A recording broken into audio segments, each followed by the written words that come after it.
धन्यवाद, धन्यवाद। Thank you, thank you, thank you, thank you. धन्यवाद, धन्यवाद। Thank you Jesus. धन्यवाद, धन्यवाद, धन्यवाद। परम पिता परमेश्वर, दिल से आपका धन्यवाद करते हैं और धन्यवाद के साथ आपके पास आते हैं और आपसे निवेदन करते हैं प्रभु कि हम सब लोग जो आप पर विश्वास करते हैं, आपके इकलौते पुत्र प्रभु यीशु मसीह के बलिदान पर विश्वास करते हैं और आपकी उपस्थिति में बराबर आते हैं। प्रभु, हम सब उपस्थित हैं और चाहते हैं कि आप हम सबको शुद्ध करें। आप अपनी रीति से अपने पवित्र वचन के द्वारा और पवित्र आत्मा के द्वारा हम सबके शरीरों को शुद्ध करें और पवित्र करें, ताकि प्रभु हम सब का शरीर पवित्र आत्मा का मंदिर बने, जिसके द्वारा परमेश्वर की महिमा प्रकट हो और सारी महिमा आप में। प्रार्थना को प्रभु यीशु मसीह के पवित्र नाम से मांगते, आमीन। सबको जय मसीह की। हम परमेश्वर का बहुत धन्यवाद करते हैं और धन्यवाद के साथ हम लोग परमेश्वर के वचन के अध्ययन में आगे बढ़ेंगे। और आज हम लोग, जैसा कि हम लोग पवित्रता के विषय में अध्ययन कर रहे हैं, मूसा के तंबू में जो पीतल की हौदी थी वो पवित्र करने का, यानी द प्लेस ऑफ सैंक्टिफिकेशन, मसीह हमारा पवित्रीकरण है। कल हम लोगों ने देखा था मसीह में हमको पवित्रीकरण कैसे होता है। आज हम इस दिशा में आगे बढ़ेंगे और सबसे पहले मेरे साथ एक पद निकालें जो आपको मिलेगा यूहन्ना रचित सुसमाचार और उसका अध्याय 2, चैप्टर 2 अध्याय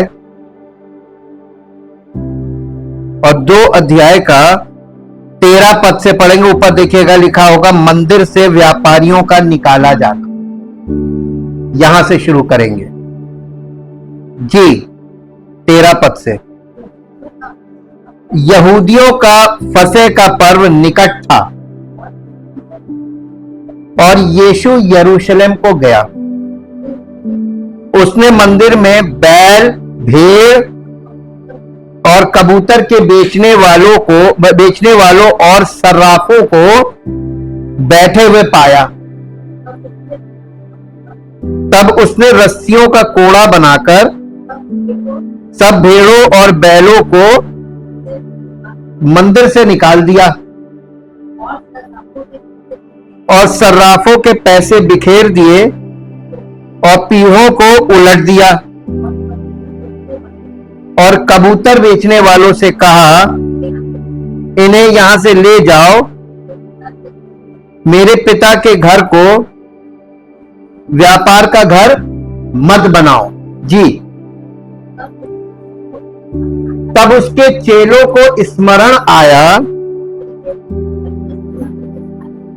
ये वाला पद जो पुराने नियम में लिखा है, देखिए यहां पर स्टार बना हुआ है और 17 पे आप नीचे देखेंगे भजन संहिता 69 के 9 पद में ये बात लिखी है। ये उनको स्मरण आई चेलों को कि उसके वचन में लिखा है कि तब उसके चेलों को स्मरण आया कि लिखा है, कहां लिखा है? भजन संहिता में, कि तेरे घर की धुन मुझे खा जाए। ये बात लिखी है। उसके बाद 18वां पद, इस पर यहूदियों ने उससे कहा, तू जो ये करता है तो हमें कौन सा चिन्ह दिखाता है? यीशु ने उनको उत्तर दिया, इस मंदिर को ढा दो और मैं इसे 3 दिन में खड़ा कर दूंगा। यहूदियों ने कहा, इस मंदिर के बनाने में 46 वर्ष लगे और क्या तू उसे 3 दिन में खड़ा कर देगा? परंतु उसने अपनी देह के मंदिर के विषय में कहा था। यीशु मसीह मंदिर किसको बोलता था? अपनी देह को। और पौलुस ने मसीहों से कहा था कि क्या तुम नहीं जानते कि तुम्हारी देह, मसीहों की जो देह है वो पवित्र आत्मा का मंदिर होना चाहिए, है नहीं? होनी चाहिए। तो मंदिर यानी इसको, ये हमारी देह, ये है मंदिर मसीह में। तो इसे शुद्ध कौन करेगा? मसीह। तो जब आप कलीसिया में आएंगे तो आपको शुद्धिकरण का सामना करना पड़ेगा, और इसमें वो कोड़े का भी इस्तेमाल करें। इसी आधार पे इब्रानियों में लिखा हुआ है कि परमेश्वर जिसे पुत्र बनाता है उसे कोड़े लगाता है। कोड़ा करेक्शन के लिए लगाया जाता है, ठीक। जब वो आपको बेटा बनाएगा, इसका मतलब जब कोड़े लग रहे हो समझ जाइएगा कि आपको बेटा बना रहा है इसलिए कोड़े लग रहे हैं, और मंदिर बना रहा है इसलिए कोड़े लग। ये आपकी बॉडी को, आपकी देह को वो मंदिर बनाएगा कोड़े लगा। तो इसी विषय को, क्योंकि हमारा मसीहों का शुद्धिकरण कैसे है, कैसे होना है, ये हमको आज पवित्रता का भाग 1 है। ये पहला भाग है पवित्रता का, मंदिर को साफ करना, ठीक। हम यीशु के जीवन के उस समय को देखते हैं जिसे बहुत विवादास्पद माना जाता था, और लगता यह है कि उनके जीवन का सबसे क्रांतिकारी समय वही था। ये वो समय था जब उन्होंने मंदिर में पैसे बदलने वालों की मेजें उलट दी।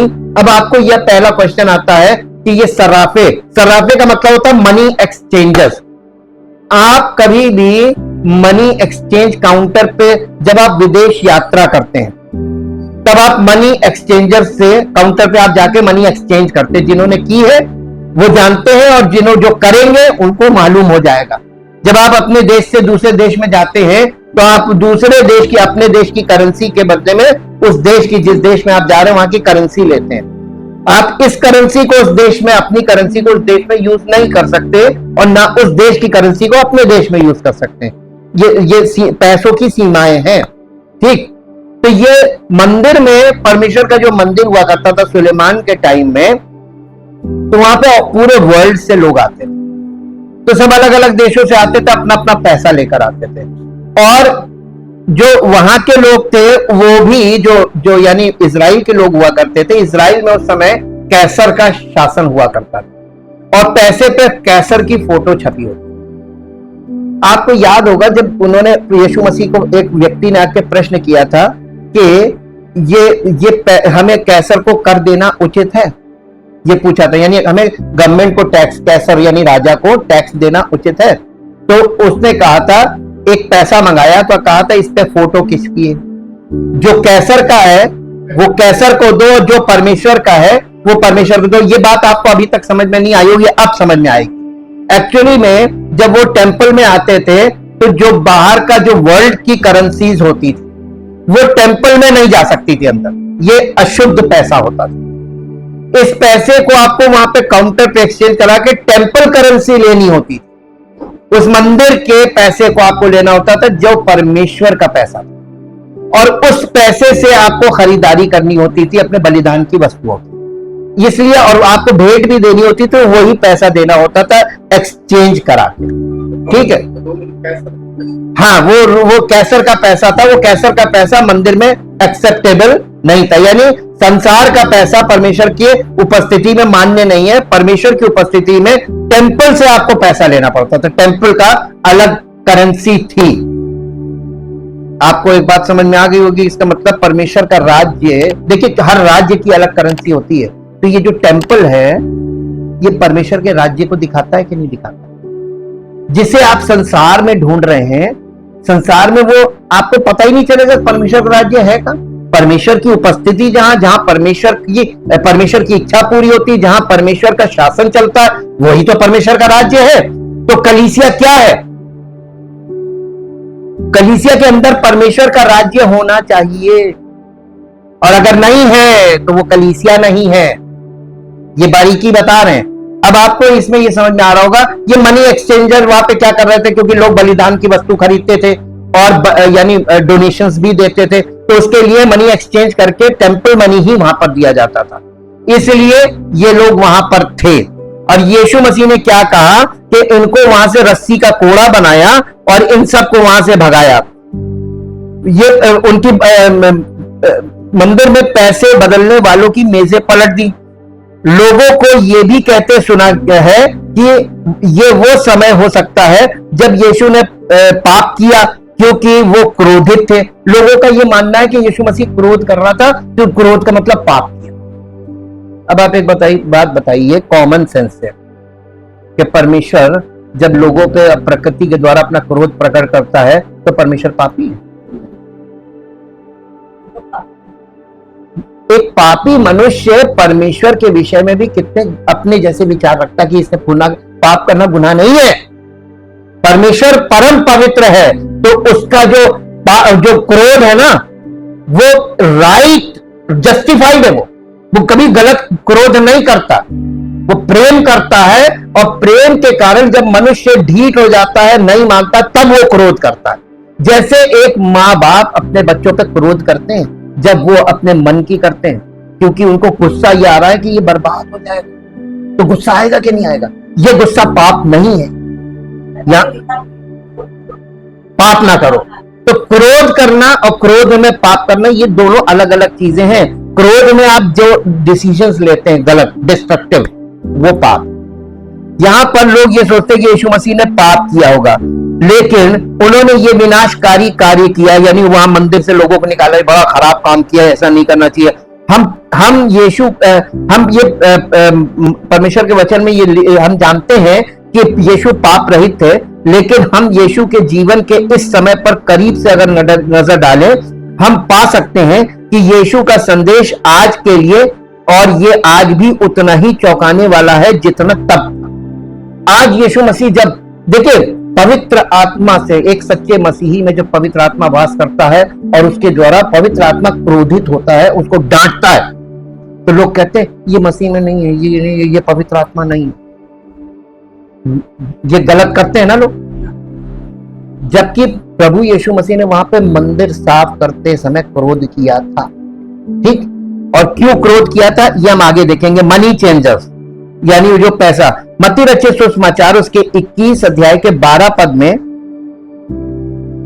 यहां पर लिखा है कि यीशु ने मंदिर में प्रवेश किया और मंदिर में खरीद फरोख्त करने वाले सभी लोगों को बाहर निकाल दिया और पैसे बदलने वालों की मेजें और कबूतर बेचने वालों की कुर्सियां पलट दी। तो ये पैसे बदलने वाले कौन थे? पैसे बदलने वाले मंदिर के शेकेल में विदेशी मुद्रा का आदान प्रदान करने के लिए वहां थे। हम देखते हैं कि यीशु के समय लोग रोमन मुद्रा का उपयोग करते थे, जिस पर कैसर की छवि होती थी, और इस मुद्रा को मंदिर में ले जाना मना था, क्योंकि इसकी मूर्ति पूजक छवि थी, उसमें वो शक्ल बनी हुई थी, वो मूर्त थी। लोग क्योंकि मालूम है, क्योंकि लोग जो है वो कैसर को ईश्वर मानते थे, उसको ईश्वर माना जाता था। तो पैसे को ईश्वर मानना, जिसकी फोटो पैसे छपी है उसको ईश्वर मानना, यानी पैसे को ईश्वर मानना। आज भी लोग पैसे को ईश्वर मान रहे हैं, और हर पैसे पे किसी ना किसी की फोटो छपी होती है, तो आप उसको ईश्वर माने। ये मूर्ति पूजा में ही आता है। हमने कल भी आपको बताया था धन में और पैसों में अंतर है, ये उस पे ये था, और इसलिए इसको मंदिर में ले जाना बैन था। इस मुद्रा को मंदिर में ले जाना मना था, क्योंकि इसकी मूर्ति पूजक छवि थी। कैसर को ईश्वर माना जाता था। सबसे अधिक संभावना है कि जो लोग इन मेजों पर बैठते थे वे पुजारी और लेवी थे जो बेईमान हो गए थे। आप लोगों को नहीं पता होगा इतिहास, ये पुरानी हिस्ट्री में भी, ओल्ड टेस्टामेंट में बताया गया है कि परमेश्वर अपनी मंदिर में, उस समय जो मूसा का तंबू बाद में मंदिर बन गया था, वो मंदिर में लोगों की दुष्टता देखता था कि यार कितना करप्शन है मंदिर, ये परमेश्वर के नाम से कितना करप्शन कर रहे हैं लोगों के साथ। लेकिन परमेश्वर क्योंकि एक नई व्यवस्था के लिए काम कर रहा था, इसलिए परमेश्वर उन चीजों को देखकर अनदेखा करता रहा, आनाकानी नजरअंदाज करता रहा, इसलिए क्योंकि उस समय वो एक्शन नहीं ले सकता था, क्योंकि कोई विकल्प नहीं था। जब विकल्प आ गया परमेश्वर का पुत्र, तब परमेश्वर ने एक साथ उस पुत्र के द्वारा एक्शन लिया। ये जो यीशु मसीह कर रहा है, एक्चुअली ये परमेश्वर का आत्मा कर रहा है। यीशु मसीह आत्मा से परिपूर्ण था, और इसलिए यहां पर जो कर रहा है ये परमेश्वर स्वयं कर रहा है अपने पुत्र के द्वारा। और यहां पे जो हो रहा है इसको आपको समझना पड़ेगा, और जब आप इसको समझ जाएंगे तब आपको पता चलेगा कि परमेश्वर अब भी ऐसा ही चाहता है।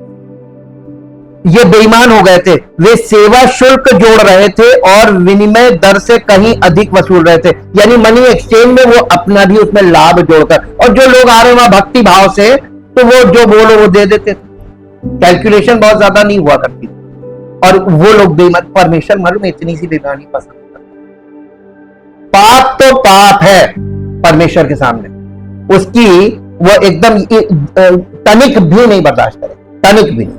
और वो भी उसकी उपस्थिति जहां पर है वहां पर वे सेवा शुल्क जोड़ रहे थे और विनिमय दर से कहीं अधिक वसूल रहे थे। डायस्पोरा के कारण कई यहूदियों को अपने बलिदान चढ़ाने के लिए यरूशलेम की यात्रा करनी पड़ी। कई बार उनके लिए अपने बलिदान को अपने साथ ले जाना बहुत मुश्किल होता था, इसलिए मंदिर के बाहरी प्रांगणों में इन लोगों को कबूतर बेचे जाते थे। यद्यपि ये लोग इन यात्रियों के लिए सेवा की पेशकश कर रहे थे, परंतु मंदिर में ऐसा करना परमेश्वर के वचन के विरुद्ध था।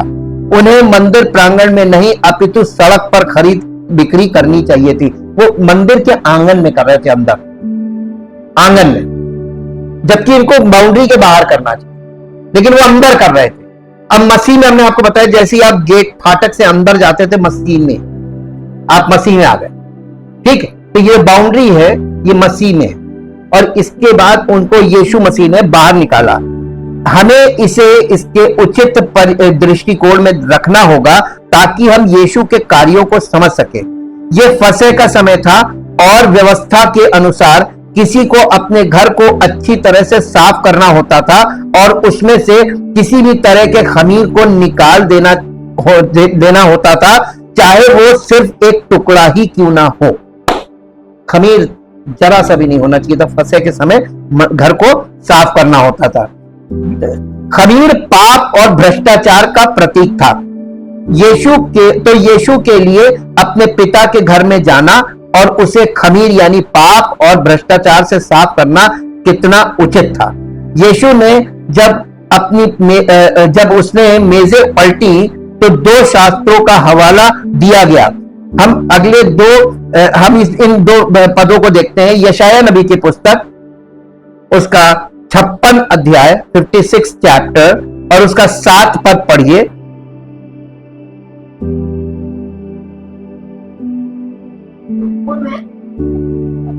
जी, उनको मैं अपने पवित्र पर्वत पर ले आकर अपने प्रार्थना के भवन में आनंदित करूंगा। उनके होम बलि और मेल बलि मेरी वेदी पर ग्रहण किए जाएंगे, क्योंकि मेरा घर यानी सब देशों के लोगों के लिए, यानी अन्य जातियों के लिए यह प्रार्थना का घर कहलाएगा, है ना। परमेश्वर सबका स्वागत करना मांग रहा है, अपने भवन में सब लोगों को ग्रहण करना मांग रहा है। और हमें ये देखना चाहिए कि यीशु ने इस पद को क्यों यहां पर उद्धृत किया, यानी क्या ये बात यहां पर क्यों बोली गई। सबसे पहले रब्बी के अनुसार जब कोई व्यक्ति किसी पद के एक वर्ष के एक हिस्से को उद्धृत करता है या उसको कोड करता है, तो ऐसा लगता है जैसे उसने पूरे पद को कोड किया है। पवित्र शास्त्र के इस भाग की विषय वस्तु क्या थी? पवित्र शास्त्र की शुरुआत इस प्रकार होती है, जो सही है उसे ध्यान में रखो, जो न्यायपूर्ण है वही करो, क्योंकि मेरा उद्धार शीघ्र ही आएगा और मेरा छुटकारा प्रकट होगा। धन्य है वो मनुष्य जो ऐसा करता है, जो इस पर दृढ़ रहता है, जो सबत को मानता है और उसे अपवित्र नहीं करता और अपने हाथ को किसी भी प्रकार की बुराई से रोकता है। ये 56 चैप्टर का पहला और दूसरा पद पढ़िए। किस कॉन्टेक्स्ट में यह बात बोली जा रही है, ये 2 पद में आपको पता चलेगा। यहोवा यूं कहता है, न्याय का पालन करो और धर्म के काम करो, यानी न्यायपूर्ण न्यायोचित काम करो। धर्म के काम का मतलब रिलीजियस वर्क के नहीं है। धर्म के काम का मतलब है न्यायोचित, जो उचित हो वो करो जी, क्योंकि मैं शीघ्र ही तुम्हारा उद्धार करूंगा और मेरा धर्मी होना प्रकट होगा। क्या ही धन्य है वो मनुष्य जो ऐसा ही करता हो। यशायाह घोषणा करता है कि जो सही और न्यायपूर्ण है उसे करना और आज्ञाओं का पालन करने में आज्ञाकारी और सावधान रहना लोगों को एक समुदाय के रूप में पहचान देगा। घोषणा में यह भी कहा गया है कि विदेशी को भी समुदाय का सदस्य बनने की अनुमति दी जाए। तो जो समुदाय में नहीं है, जो कलीसिया के लोग नहीं है, अगर वो संसार के लोग हैं, आते हैं, तो उनके लिए भी वही नियम है जो पहले आए थे उनके लिए जो नियम था, उनके लिए भी तो एंट्री सबकी एक सी होगी। ये नहीं कि पुराने लोग जो है वो गलत करने लगे, अब जो नए आए उनके ऊपर रस्सा कसी हो ना, सबके लिए ये नियम बराबर होना चाहिए। देखिए परमेश्वर किसी का पक्षपात नहीं करता है और उसका ये स्वभाव। अब देखिए तीसरा पद पढ़ दीजिए इसी का, यशाया 56 का।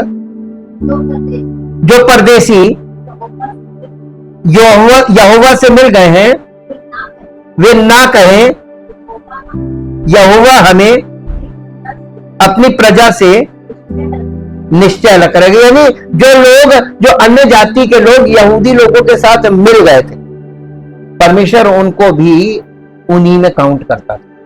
देखिए पक्षपात नहीं करता, और वो परमेश्वर भरोसा रखते थे। वो उनके लिए वो कहता था ये मत कहना मैंने तुमको एक्सेप्ट किया है, कोई तुमको मुझसे नहीं अलग कर सकता।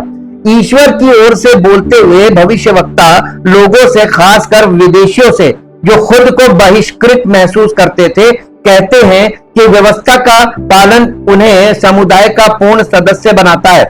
जब हम परमेश्वर के वचन का पालन करते हैं तो हम राष्ट्रों के लिए एक प्रकाश बनेंगे और लोग हमारी मंडलियों में आकर्षित होंगे।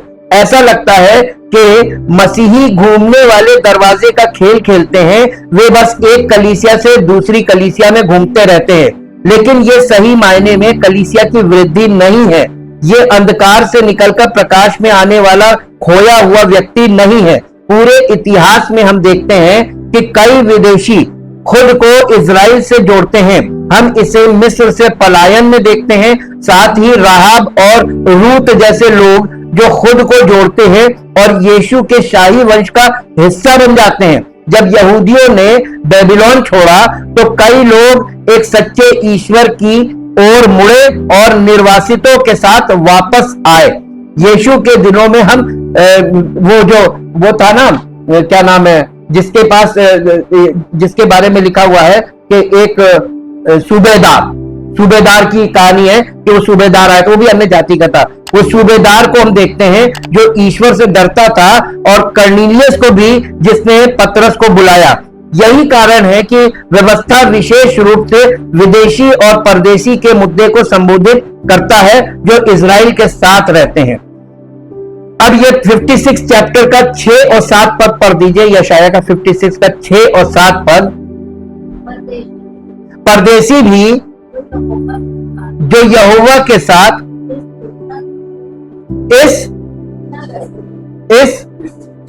इस इच्छा से मिले हुए हैं, वे उसकी सेवा टहल करें और यहोवा के नाम से प्रीति रखें और उसके दास हो जाए। जितने विश्राम दिन को अपवित्र करने से बचे रहते हैं और मेरी वाचा का पालन करते हैं, उनको मैं अपने पवित्र पर्वत पर ले आकर अपने प्रार्थना के भवन में आनंदित करूंगा। उनके होम बलि और मेल बलि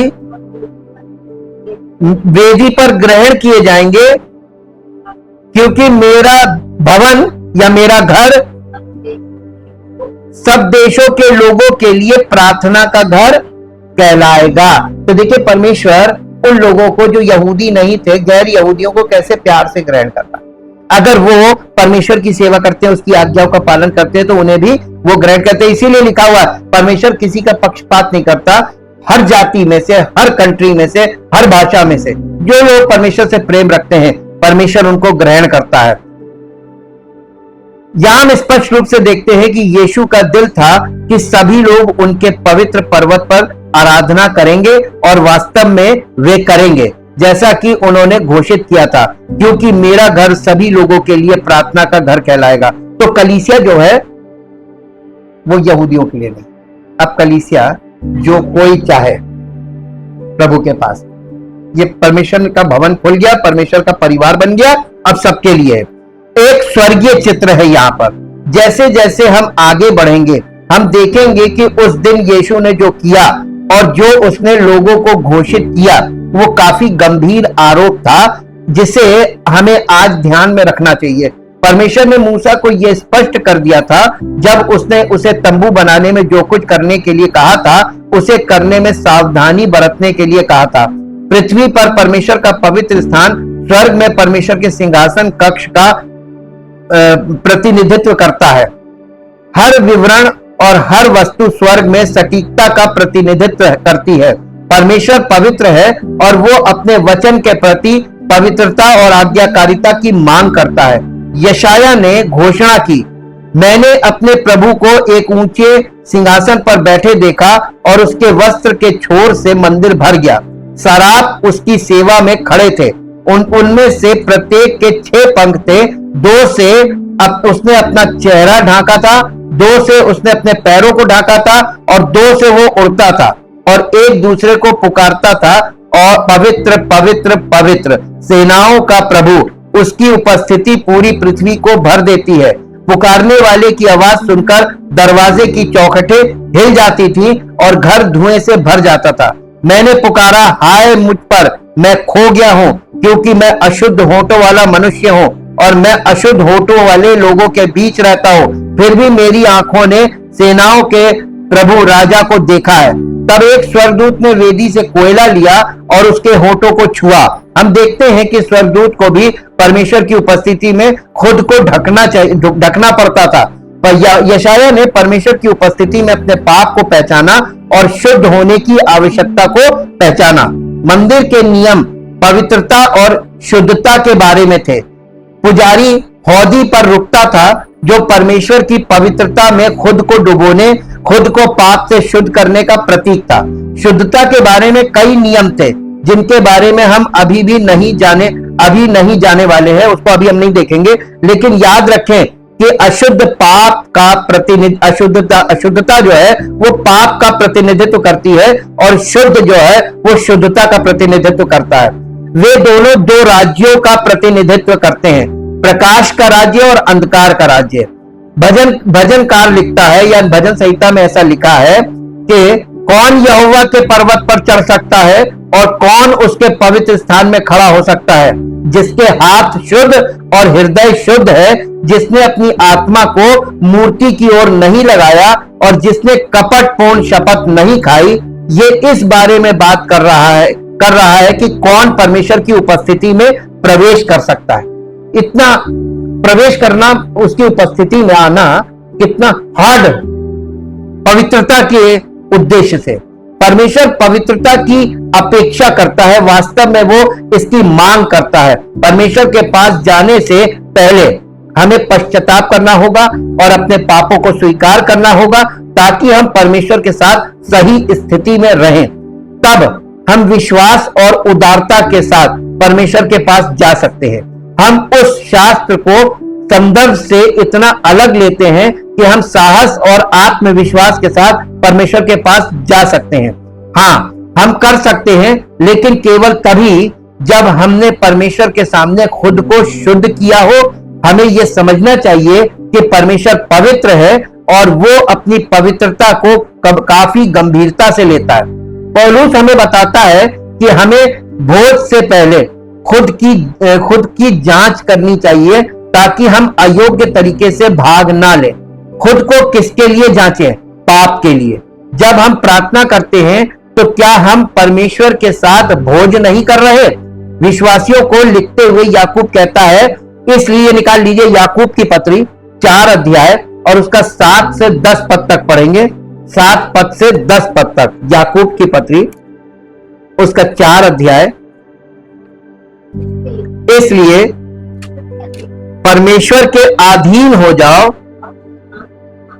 और शैतान का सामना करो तो वो तुम्हारे पास से भाग निकलेगा, परमेश्वर के निकट आओ और वो भी तुम्हारे निकट आएगा। हे पापियों, अपने हाथ शुद्ध करो, और हे दुचित्ते लोगों, दो डबल माइंड, दुचित्ते लोगों, अपने हृदय को पवित्र करो। दुखी हो और शोक करो और रो। तुम्हारी हंसी शोक में और तुम्हारा आनंद उदासी में बदल जाए। यह पश्चाताप की यही स्थिति है। प्रभु के सामने दीन बनो, तब वो तुम्हें शिरोमणि बनाए। करता कोई नहीं करता। सब खुद को प्रभु के सामने शिरोमणि बना रहे। मैंने ये किया, बड़ी बड़ी बातें बोल रहे हैं। ये दीन बनना नहीं है, ये तो बड़ा बनना है। प्रभु यीशु मसीह ने भी कहा, जो अपने आप को बड़ा बनाएगा वो छोटा किया जाएगा। शुद्धिकरण सिर्फ एक बार का काम नहीं है, बल्कि हमें रोजाना परमेश्वर के सामने आकर अपने पापों को स्वीकार करना होगा। शास्त्र कहता है कि हर कोई जो उसके आने की आशा रखता है खुद को शुद्ध करता है, ठीक वैसे ही जैसे वो शुद्ध है। पाप हमें परमेश्वर से अलग करता है और केवल पश्चाताप ही हमें शुद्ध करता है। परमेश्वर कहते हैं कि टूटे और पछताए हुए दिल से मैं कभी मुंह नहीं मोड़ूंगा।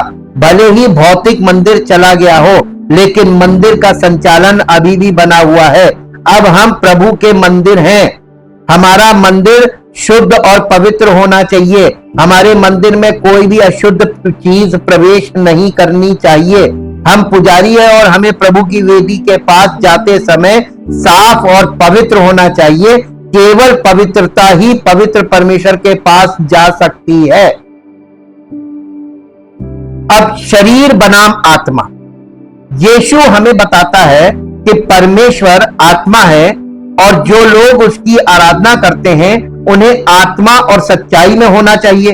पौलुस लिखता है, क्योंकि सच्चे खतना वाले, तो निकाल लीजिए फिलिपियों की पत्री 3 अध्याय का 3 पद। फिलिपियों की पत्री 3 अध्याय का 3 पद। सच्चे खतना वाले तो हम ही हैं जो परमेश्वर की आत्मा की अगुवाई से उपासना करते हैं और मसीह यीशु पर घमंड करते हैं और शरीर पर भरोसा नहीं रखते हैं। तो शरीर पर भरोसा रखना क्या है? यीशु निकदमुस से कहता है, जो शरीर से जन्मा है वो शरीर है और जो आत्मा से जन्मा है वो आत्मा है। यूहन्ना रचित सुसमाचार के 3 अध्याय के 6 पद में लिखा है। ये कहता है, मैं तुझसे सच सच कहता हूं, यदि कोई आत्मा से ना जन्मे तो परमेश्वर के राज्य में प्रवेश नहीं कर सकता। और इसका ये 5वां पद है, यूहन्ना रचित सुसमाचार 3 अध्याय का 5 पद। पौलुस लिखता है, क्योंकि शरीर आत्मा के विरोध में और आत्मा शरीर के विरोध में लालसा करती है, क्योंकि ये एक दूसरे के विरोधी हैं। इसलिए कि जो तुम्हें अच्छा लगे वो ना करो, परंतु यदि तुम आत्मा के चलाए चलते हो तो व्यवस्था के अधीन नहीं रहे। ये गलातियों 5 अध्याय का 17 और 18 पद। क्यों? क्योंकि यदि तुम आत्मा का अनुसरण कर रहे हो तो तुम व्यवस्था का पालन कर रहे हो, और यदि तुम अपने शरीर की इच्छा पूरी कर रहे हो तो तुम व्यवस्था के विरोध। अपनी इच्छा, जो आपके मन में जो मन कहता करने को, वो ना कर। अब यही तो बड़ा मुश्किल है। आप दिन भर देखिए, आपका मन थोड़ी थोड़ी देर में, हमारा मन ये कर रहा है, हमारा मन ये खाने का कर रहा है, हमारा मन यहां जाने का कर रहा है, आपका मन हर समय डोलता रहता है ना? तो आप अपने मन की करते हैं, और जब तक आप अपने मन की करते हैं तब तक परमेश्वर आपको ग्रहण नहीं करेगा। इसलिए आपको रोज आके पश्चाताप करते नहीं, रोज तो हम अपने मन की कर रहे हैं। शरीर के काम तो प्रकट है, अर्थात व्याभिचार, अशुद्धता, कामुकता, मूर्ति पूजा, टोना, बैर, झगड़ा, ईर्ष्या, क्रोध, मतभेद, फूट, दलबंदी, ईर्ष्या, मतवालापन, लीला, कीड़ा और इस प्रकार के और काम। तुम जो ऐसे ऐसे काम करते हो परमेश्वर के राज्य के वारिस ना होगे। परंतु मैं कहता हूं, आत्मा के अनुसार चलो तो तुम शरीर की लालसाओं को ना पूरा करोगे, क्योंकि जो आत्मा के चलाए चलते हैं वे परमेश्वर की संतान हैं। रोमियो की पत्री 8 अध्याय का 14 पद पढ़िए। रोमियो की पत्री 8 अध्याय का 14 पद। इसलिए कि जो अपने मन के अनुसार चलते हैं, जो लोग परमेश्वर के आत्मा के चलाए चलते हैं, और मन के अनुसार जो चलते हैं नहीं है, जो लोग परमेश्वर के आत्मा के चलाए चलते हैं वे ही परमेश्वर के पुत्र है। और जो लोग अपने मन पे चल रहे नहीं है पुत्र, नहीं है पुत्र। हो सकता है वो कलीसिया में हो सकता है वो सेवकाई कर रहे हो, लेकिन वो परमेश्वर के पुत्र नहीं है, एक्सेप्टेबल ही नहीं है। और ऐसे लोग आजकल आपको मिलेंगे और ये दावा करेंगे कि हम मसीह में हैं, हम परमेश्वर के। प्रेम, आनंद, मेल, धीरज, कृपा, भलाई, विश्वास, नम्रता और संयम को छोड़ आत्मा के और क्या काम है। यीशु उन लोगों के खिलाफ थे जो भ्रष्ट थे, जो व्यवस्था के अनुसार नहीं जीते थे, जो पवित्र जीवन नहीं जी रहे थे, और वे इस भ्रष्टाचार और पाप को परमेश्वर के पवित्र स्थान में ले आए। यूहन्ना अपने पहले पत्र में विश्वासियों को लिखता है, तुम ना तो संसार से और ना संसार की वस्तुओं से प्रेम रखो। यदि कोई संसार से प्रेम रखता है तो उसमें पिता का प्रेम नहीं है, क्योंकि जो कुछ संसार में है, अर्थात शरीर की अभिलाषा और आंखों की अभिलाषा और जीविका का घमंड, वो पिता की ओर से नहीं है, परंतु संसार ही की ओर से है। और संसार और उसकी अभिलाषाएं दोनों मिटते जाते हैं, पर जो परमेश्वर की इच्छा पर चलता है वो सर्वदा बना रहेगा। पहला यूहन्ना 2 अध्याय उसका 15, 16, 17 पद मैंने आपके सामने पढ़ा है। हम मसीही ये विश्वास करना पसंद करते हैं कि जब हम यीशु को प्रभु और उद्धारकर्ता के रूप में स्वीकार करते हैं तो अब हमें अपनी इच्छा अनुसार जीने का लाइसेंस मिल जाता है, क्योंकि हमारे सभी पाप धुल गए हैं। लेकिन ये केवल आंशिक सत्य है। यीशु ने हमारे लिए क्षमा पाने और परमेश्वर के साथ सही होने का मार्ग बनाया, लेकिन हमें उनके वचन के अनुसार जीना चाहिए और उनकी आज्ञाओं का पालन करना चाहिए। पाप अभी भी हमें परमेश्वर से अलग करता है। हमें अभी भी अपने पापों का प्रतिदिन पश्चाताप करना चाहिए। यूहन्ना विश्वासियों को लिखता है, यदि तुम कहते हो कि तुम पाप रहित हो तो तुम झूठे हो। पहला यूहन्ना 1 अध्याय और उसका 8 पद। मैं जानता हूं कि मैं हमेशा आत्मा के द्वारा नहीं चलता हूं, और मैं जानता हूं कि यदि तुम अपने प्रति ईमानदार हो तो तुम भी हमेशा ऐसा नहीं करते हो। यूहन्ना उसी पत्र में लिखता है, यदि हम कहें कि हम उसके साथ संगति रखते हैं और फिर भी अंधकार में चलते हैं तो हम झूठ बोलते हैं और सत्य का पालन नहीं करते हैं। परंतु यदि हम ज्योति में चलें जैसा वो स्वयं ज्योति में है, तो हम एक दूसरे के साथ सहभागिता रखते हैं और उसके पुत्र यीशु का लहू हमें सब पापों से शुद्ध करता है। पहला यूहन्ना 1 अध्याय उसका 6 और 7 पद है ये।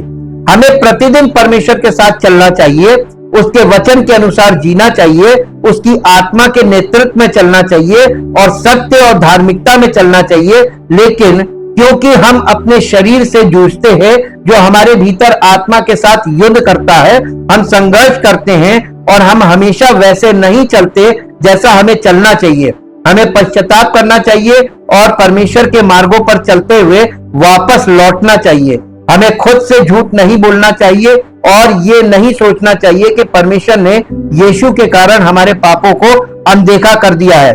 परमेश्वर पवित्र है और वो अपने लोगों से पवित्रता की मांग करता है, और इसके लिए हमें प्रतिदिन आत्मा में चलना चाहिए, अपने शरीर को क्रूस पर चढ़ाना चाहिए, हमारी मंडली के नेतृत्व को पाप के बारे में बोलना चाहिए और उन्हें भी अपने पाप से निपटना चाहिए।